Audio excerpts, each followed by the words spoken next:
C'est une nouvelle année qui commence et comme il est de coutume, chacun se présente les vœux.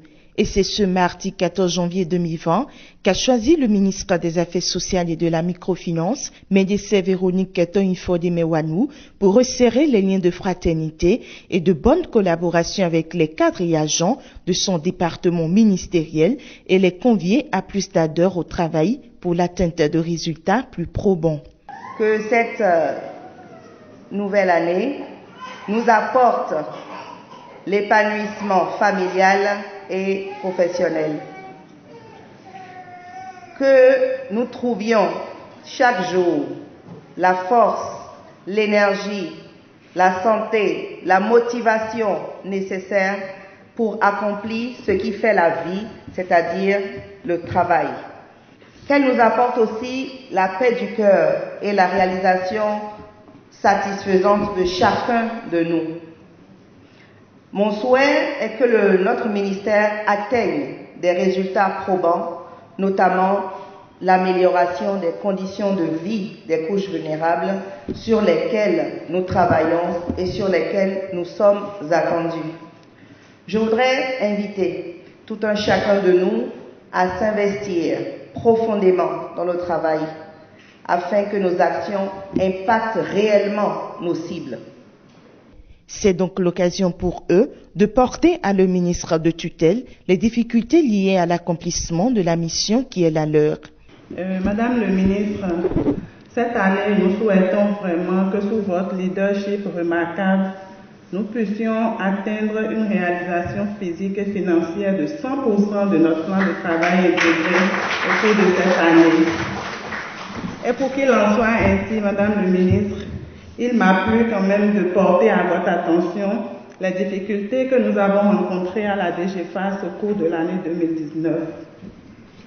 Il s'agit notamment de la quasi-inexistence de matériel de travail, notamment du matériel informatique et des fournitures de bureau. Près de 70% du personnel de la DGFAS travaille avec les ordinateurs portatifs personnels. C'est vrai, et le collègue de la DGFAS a dit beaucoup de choses que nous aussi nous subissons à la direction générale de la microfinance, à savoir le contrat des agents d'entretien sont à terme et que depuis près d'un an, on n'entretient plus nos bureaux. Et cela fait un grand problème. Et on a beaucoup de choses à faire, surtout la sensibilisation sur l'éducation financière. J'invite Madame le ministre à essayer de nous appuyer dans ça là. Nous avons besoin de faire la sensibilisation à grand public sur l'éducation financière, mais on n'a pas les moyens. Face aux inquiétudes soulevées par le personnel, quelques pistes de solutions ont été annoncées par le ministre des Affaires sociales et de la microfinance. J'ai noté personnellement tous les points qui m'ont été faits depuis Madame Aoga, les enseignants spécialisés. Mes collaborateurs ont répondu à certaines questions.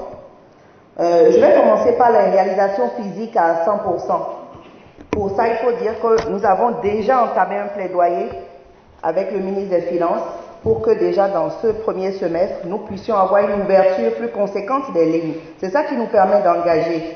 Maintenant, ça c'est bien, mais par contre, il faudrait qu'on priorise vraiment les activités que nous voulons faire parce que les résultats, c'est sur le terrain, sur les cibles. Dans ce cadre, je crois que le PTA, nous l'avons vu revisiter avec certains. Nous avons encore une dernière séance. Et je pense que déjà dans le premier semestre, on pourra faire pas mal de choses et répondre donc à votre préoccupation. Quand on dit ça, s'il n'y a pas les fournitures qu'il faut, comment est-ce que le travail va être fait? Donc forcément, ça va avec. Tout ce qui est problème de gestion d'ordures, contrat de sécurité, tous ces éléments-là, c'est des éléments que je connaissais déjà et qui sont déjà à l'ordre du jour pour voir comment nous allons améliorer ces choses-là. Pour la DGM, pour la direction de la microfinance, nous avons déjà vu avec le Fonds national de microfinance pour que la direction soit davantage associée. Mais il faut dire qu'il y a une élaboration de la stratégie nationale de microfinance qui doit être faite, réalisée dans les délais assez brefs. Et ça aussi, ça va beaucoup aider. Parce que quand on a une stratégie nationale, on peut définir plus facilement et intégrer parce que le fonds existe. Donc il n'y a pas de raison que vous souffriez d'un manque de budget puisque vous pouvez être associé. Ce sont les mêmes activités du ministère, ce n'est pas des directions qui sont en concurrence. 2020 annonce de nouvelles perspectives pour le social au Bénin. Des mesures seront prises dans un premier temps pour que les populations soient plus impactées par les actions du gouvernement en leur faveur et dans un second temps pour que le personnel ait les moyens nécessaires pour relever le défi. Il y a une commission qui a été mise en place pour regarder un tout petit peu les profils qui existent dans le ministère, les cadres qui sont dans les tiroirs pour les sortir et pour voir s'il y a une adéquation sur les postes et les profils en toute neutralité. C'est pour ça que c'est une commission. Et donc par rapport à ça, quand la commission va encore davantage évoluer, vous aurez les résultats. Les résultats, ce sera moins de frustration et les personnes qu'il faut aux places qu'il faut.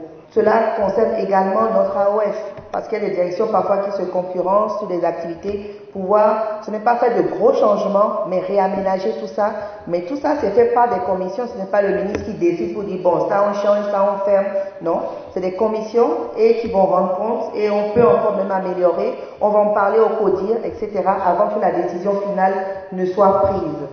Cette séance de travail s'achève sur une bonne note de satisfaction puisque les regards sont désormais tournés vers le travail bien fait au service des populations.